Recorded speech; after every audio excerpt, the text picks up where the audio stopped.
Chima Akoy thought he was firing an assistant. He was actually firing his career, his marriage, and roughly 40% of the room's respect, all in the 4 seconds it takes to empty a coffee pot. Somebody laughed. His mother-in-law, if you're wondering. She wasn't laughing at the joke he thought he was telling. 3 hours earlier, none of this seemed possible. That's usually how it goes. The tie wouldn't sit right. Chima pulled it loose for the 3rd time, watching his reflection in the bedroom mirror of their Bethesda townhouse, and told himself it was the fabric's fault and not his hands. Downstairs, water ran in the kitchen sink. Amarachi was rinsing a mug she didn't need to rinse, stalling the way she always did before an event that mattered more than she'd admit out loud. Through the vent above the stove, steam curled up and vanished into the recessed lighting, and somewhere past that, faintly, a car alarm chirped twice on the street and went quiet. "You're going to be late for your own gala," Chima called down, forcing lightness into it. "It's not my gala," she said. "It's the company's." He almost laughed at that. 3 years she'd worked some vague consulting role for Solace Robotics. Vague enough that he'd stopped asking for details around year 2. Vague enough that when people at his own team dinners asked what his wife did, he'd started saying operations, mostly, and letting the conversation move on before it could corner him. He hadn't gotten the promotion. Thursday, in a conference room that still smelled like the vanilla candle someone kept lighting against policy, his director had told him the project lead role was going to Okonkwo instead. Younger, louder, 2 years behind him on tenure, and Chima had nodded like it made sense, like it didn't feel like a hand closing slowly around something he'd been building since Ohio State. He hadn't told Amarachi yet. Some nights he told her everything. This one, he'd let her think Thursday's silence was exhaustion. In the kitchen, Amarachi set the mug in the rack and pressed both palms flat against the counter, steadying herself the way she did before board calls Chima had never once been invited to sit in on. Tonight, she would stand at the front of a ballroom that held 800 people who worked for her, and not one of them, including her husband, would know it by looking at her face. She'd built it that way on purpose. Let him rise on his own. Let the company be his too, in the only way that felt fair, earned, not handed down through a marriage bed. Lately, though, the secret had started to feel less like protection and more like a locked room in a house they were both supposed to be living in. She checked her reflection in the microwave door, smoothed the collar of a cream suit she'd chosen specifically, because it wouldn't draw attention, and called up the stairs that the car would be outside in 10 minutes. Neither of them mentioned what they weren't saying. They rarely did anymore, and tonight, dressed and nearly ready, that omission rode down the stairs with them like a third passenger, neither one acknowledged out loud. The Solace Gala filled the Ritz-Carlton ballroom in downtown Baltimore with the kind of light that made everyone look slightly more successful than they were, warm, indirect, bouncing off crystal stemware and the brass trim on the chandeliers overhead. A string quartet worked through something classical near the bar, low enough to talk over, loud enough to fill the gaps when conversation ran thin. Chima found his usual cluster near the second bar. Reggie from Data Systems, a woman named Priyanka he barely knew from finance, and Okonkwo, newly minted project lead. Tie a shade too bright for the room, holding court about a rollout timeline nobody had asked him to explain. "You good?" Reggie asked low, catching Chima's face before he'd said a word. "I'm fine." Chima wasn't. He took a drink he didn't taste and let his eyes drift over the crowd instead of answering further. It was Priyanka who said it, half a glass in, voice pitched for the group. "I heard the promotion thing came down to feedback from someone on the exec floor. Some assistant who sits in on the strategy meetings, nobody even knows her real title. An assistant decided who leads the robotics division." Chima's laugh came out sharper than he meant it. "That's the rumor." Priyanka shrugged, already bored of the topic, already looking past him toward the dessert table. Chima wasn't bored of it. He turned it over the way he'd turned over the tie that morning, worrying at a detail until it frayed. 3 years of solid reviews, 2 shipped product lines with his name buried in the credits, and it came down to some unnamed woman with a clipboard and an opinion nobody had bothered to attach a name to. It didn't sit right. It sat exactly wrong, in fact, in a way that made the champagne in his hand feel less like celebration and more like something to hold onto. Across the room, near the stage, Amarachi moved through a different version of the same party. A board member from Austin shook her hand and thanked her for steering the ship through a rough acquisition quarter. A line cook stepped out from behind the catering screen just to tell her the shrimp had come in fresh from a supplier in Charleston, exactly as she'd requested, and she thanked him by name, Desmond, because she made a point of knowing names most executives didn't bother learning. She wore no title on a lanyard. Nobody here needed reminding who she was, which was precisely why she never stood still long enough for Chima's side of the room to notice her at all. Across the space, half-glimpsed between shoulders and stage lighting, she caught sight of her husband's profile, jaw tight, laughing at something that didn't reach his eyes, and felt the small, familiar ache of being 50 feet and an entire secret away from the man she'd married. Amarachi had chosen the cream-white suit for a reason she hadn't said out loud to anyone, not even her stylist. White stood out under ballroom lighting the way navy and black didn't. It caught the chandelier glow and held it, made her visible from across a room without her having to raise her voice or her hand. Tonight, visibility was the job. She just hadn't planned on being visible to her own husband from 50 feet away and still somehow unseen. At Solace, she went by a demi-cross on every internal document that mattered, a name stitched together from her mother's maiden name, and a hyphenate nobody questioned, filed away in HR systems long before Chima had ever interviewed for his role. Only the board and 2 members of legal knew the name traced back to Akoi. It had felt like a firewall once. Tonight it felt more like a wall she'd built and then locked herself on the wrong side of. Ms. Adami Cross, a board member from Phoenix, caught her elbow lightly, steering her toward a cluster near the stage steps. Wonderful quarter, the Charlotte facility numbers alone. Ahead of projection by 6 points, she finished, and he laughed, delighted, the way people always were when she remembered the detail they thought only they'd tracked. She worked the room the way she'd trained herself to for 3 years. Warm, exact, gone before anyone could hold her too long. A hand on a shoulder here. A correction, gently delivered, to a VP who'd misquoted a revenue figure near the bar. Somewhere in the back of her mind, a clock was running. Chima's cluster was 40 feet away, near the second bar, and every few minutes she let herself glance in that direction without letting her feet follow. He looked good tonight. Tense around the mouth, the way he got when something was eating at him that he hadn't said aloud. But good. The navy suit, the fade he'd gotten trimmed in silver spring that morning, the watch she'd given him for their 2nd anniversary catching light every time he gestured. She wanted, briefly and fiercely, to cross the room and stand next to him the way a wife should be able to at her own company's biggest night of the year. She didn't move. Near the stage, the event's MC, a Solace VP with a voice built for exactly this kind of room, tapped a microphone and the string quartet eased into something quieter, a cue that opening remarks were close.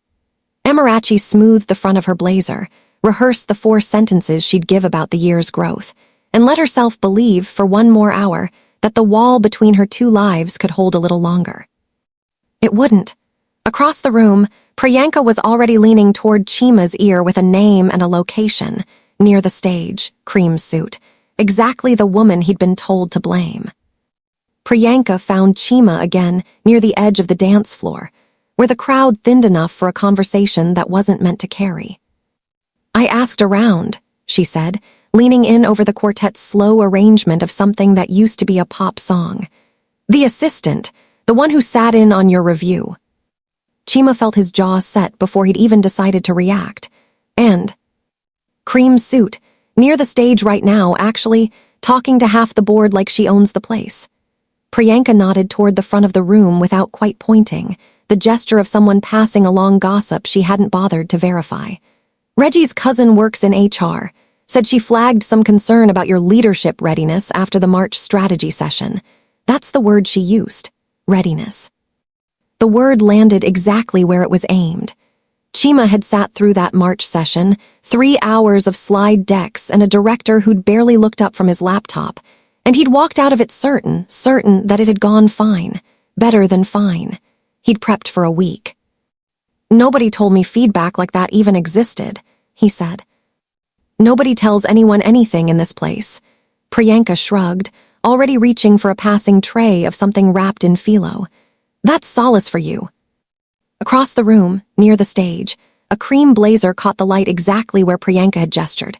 A woman with her back half-turned, laughing at something a silver-haired board member had said, one hand resting briefly on his forearm the way people did when a joke landed. From this distance, in this light, she was a shape more than a face. Cream suit, dark hair pinned back, poised that read as either confidence or the kind of comfort that came from being somewhere you didn't belong and getting away with it. Chima didn't recognize the poise. He'd never had reason to see Amarachi carry herself like this, in a boardroom rather than a kitchen, addressing men twice her title rather than asking about his day. The wife he knew stood differently, laughed differently. This woman moved like she'd built the room around her, and it never once occurred to him that she had. Readiness, he said again, quieter now, testing the shape of the word in his mouth like something sour. Something in his chest had been loosening all night. The champagne, the slight, the low hum of being passed over twice now, once by Okonkwo and once, apparently, by a woman whose name he didn't even know. It didn't take much more, just a direction to point it in. He set his glass down on a passing tray, and for the first time all evening, he started walking with purpose, toward the stage, toward the cream suit, toward a version of the truth that felt earned and was about to prove itself catastrophically wrong. If you are enjoying this story, hit that subscribe button right now. I post videos like this daily. The coffee station sat near the edge of the stage. A silver service someone from catering kept refilling between toasts. The kind of detail nobody notices until it becomes the only object in the room that matters. Chima reached it at the same moment Amarachi turned from the board member she'd been speaking with, already moving toward the podium for opening remarks, her mind 3 sentences deep into the speech she'd rehearsed in the car. She registered a presence at her shoulder before she registered who it was, someone standing too close, breathing too hard for the pace of the room. "You're the one who called me not ready." His voice wasn't loud, not yet, but it carried the particular unsteadiness of a man who decided something and needed the room to agree with him before he lost his nerve. "I'm sorry." She turned fully now, and in the low gold light her face was still half in shadow, still unplaced to him. A stranger's outline wearing an expression he'd seen 1,000 times and somehow didn't clock. "March, the strategy session, you wrote something about my readiness." His hand found the coffee pot's handle before his mind had finished the sentence, some part of him already committed to a gesture he hadn't fully chosen. 3 years, and it's you who decides I don't get the job." "I don't know what you're talking about." Her tone sharpened, not fear, just the particular impatience of someone with a stage waiting and a stranger blocking her path to it. That tone did something to him. It sounded, to his scrambled ear, exactly like dismissal, like every meeting where his name got mentioned last, every hallway where his contributions got folded into someone else's summary. Something in his chest, coiled tight since Thursday's conference room, finally gave way entirely. "Maybe now you'll remember my name," he said, and tipped the pot. The coffee came out in a hot, dark arc, catching her across the crown of her head and shoulders before she could turn away from it, and the ballroom's warm gold light suddenly had steam rising through it, visible and strange, like something conjured rather than spilled. She gasped, a short, involuntary sound, more shock than pain in that first half-second, and dropped to her knees on the marble, one hand flying up defensively, the other bracing against the floor. A silence opened up around them, wide and total, 800 conversations dying mid-sentence. Chima stood frozen with the empty pot still tilted in his hand, waiting for the satisfaction he'd expected to feel and finding, instead, only the sound of his own pulse. And then she looked up. Wet hair clinging to her forehead, blazer soaked through to a color he didn't recognize, and underneath all of it, impossibly, unmistakably, his wife's face, twisted in pain and something far worse than pain, looking back up at him in front of everyone either of them had ever needed to impress. The pot slipped from Chima's hand and hit the marble with a hollow, ringing clatter that seemed to travel farther than it should have. bouncing once before it settled on its side near her knee. Amarachi! Her name came out of him broken, barely a whisper, the two syllables of it suddenly foreign in his own mouth. She didn't answer right away. For a moment she simply knelt there, coffee cooling fast against her scalp in the ballroom's air conditioning, the sting of it settling into her skin in a way that would ache worse tomorrow than it did right now. Her hands were flat against the marble floor, steadying herself against a dizziness that had nothing to do with the burn. Around them, 800 people had gone perfectly still.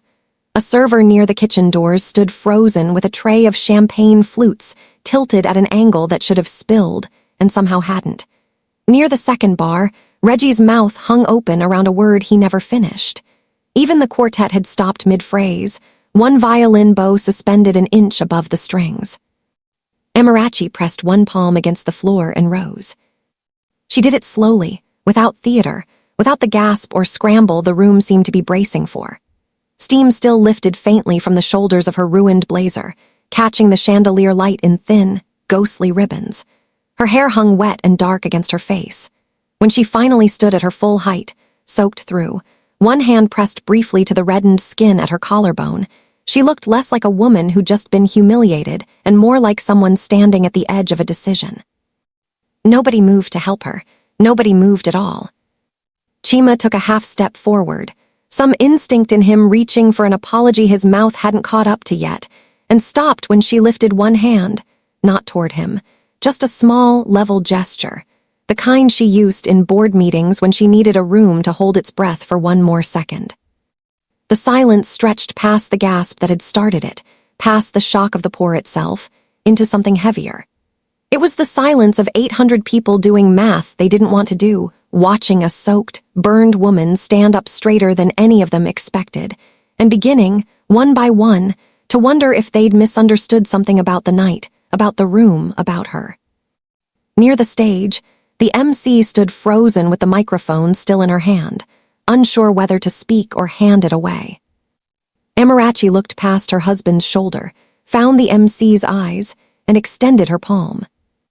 "I'll take that," she said, her voice steady in a way that startled even her, and reached for the microphone. By Monday morning, the video had a name of its own. Someone at the gala had filmed the last 10 seconds on a phone held low against a hip, and by the time Chima woke in the guest room of their Bethesda townhouse, he'd slept there since Friday, unasked, unable to face the bed they shared. It had crossed 2 million views under a caption that reduced 3 years of marriage to 11 words. Solace exec humiliated by husband who didn't know who she was. Amarachi hadn't watched it. She didn't need to. She'd lived it from the inside, and the burn along her collarbone, tender under every shirt she owned, was reminder enough. The board moved fast.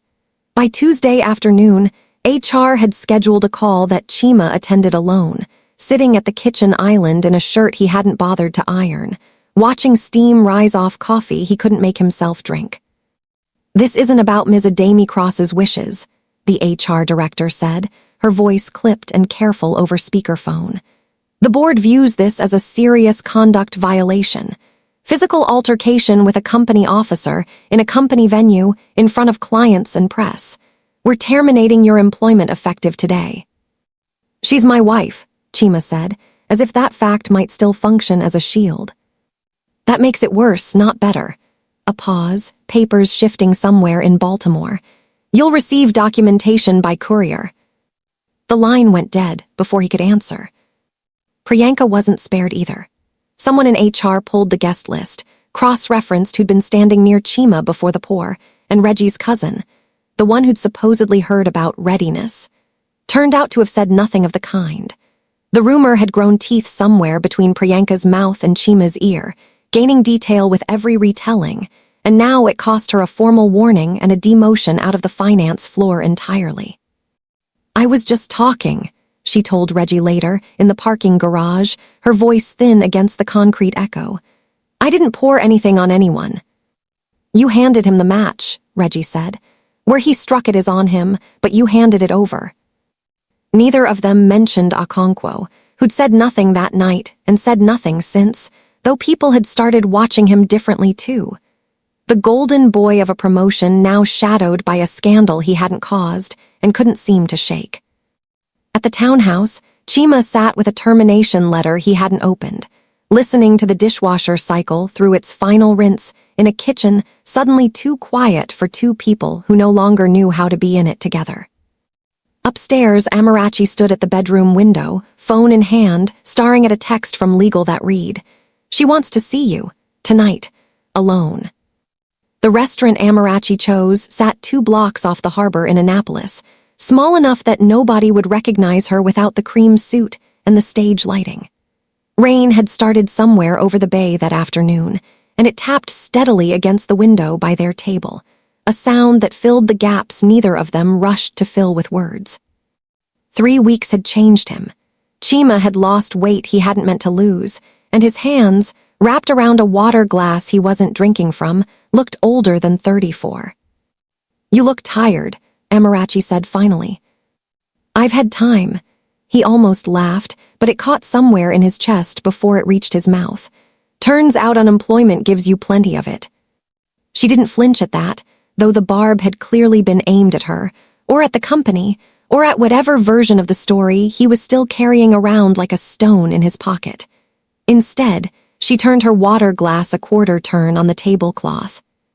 A small, contained gesture, the kind she used to make in board meetings when she needed a second to choose her words. "I didn't ask them to fire you," she said, "for what that's worth."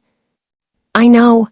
And he did know Priyanka's demotion had made the internal memo. The quiet house cleaning that followed had made it clear the decision came from a boardroom, not a bedroom. "Doesn't change much." The waiter came and went, plates arriving and cooling untouched, and for a while the only sound was rain against glass and the low murmur of a couple 2 tables over, arguing gently about a wine list. 3 years, Amarachi said eventually, "and I let you believe I stapled cover pages for a living. 3 years, and I never asked hard enough to make you tell me the truth." He turned his glass the way she had, an unconscious mirror neither of them noticed. "I told myself I respected your privacy. Really, I just didn't want to know how much bigger your life was than the one you let me see." "That's not fair to either of us." "No," he agreed, "it isn't." Outside, a car alarm went off somewhere down the block, chirped twice, and fell silent, the same small, ordinary sound that had drifted through their kitchen window the morning of the gala, back when the worst thing between them was a tie that wouldn't sit right. "I'm not asking you to forgive the coffee," Amarachi said. "I don't think I can offer you forgiveness for the years before it either. Not tonight." "What are you asking then?" She looked at him for a long moment, rain light moving across her face, the faint shine of a scar at her collarbone just visible above her collar. "I don't know yet," she said. "I think that's the honest answer. I think it's the first honest thing either of us has said in years." Neither of them reached for the other's hand. The rain kept falling, steady and unhurried, and somewhere between the silence and the last of the daylight, both of them understood the conversation wasn't finished, only, finally, begun. If you enjoyed today's story, kindly hit that subscribe button and share with your family and friends.